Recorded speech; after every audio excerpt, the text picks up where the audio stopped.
এক নাম্বার শর্ত, আল্লাহ ছাড়া ইলাহ নাই এই বিশ্বাস নিয়ে মৃত্যুবরণ করা। সহিহ বুখারীর ২৬ নম্বর হাদিস।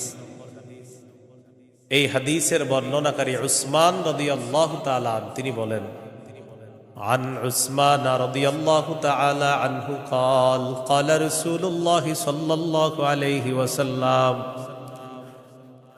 من مات وهو يعلم أنه لا إله إلا الله دخل الجنة।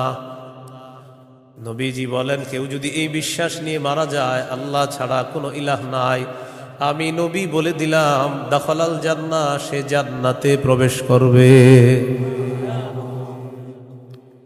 সহিহ বুখারীর বর্ণনা ১২৩৭ নম্বর হাদিস, ১২৩৭।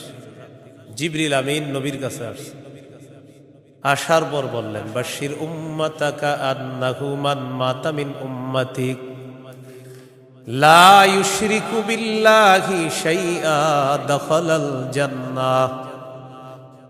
জিবরিল আমিন আসছে, আসার পর বলে, ইয়া রাসূলুল্লাহ, আপনার উম্মতের মধ্যে যারা শিরিক না করে মারা যাবে, আল্লাহ তাআলা আমাকে পাঠিয়েছে আপনাকে বলার জন্য, শিরিক করা ছাড়া যারা মারা যাবে আপনি ওই উম্মতকে জান্নাতে প্রবেশের সুসংবাদ জানায়া দেন।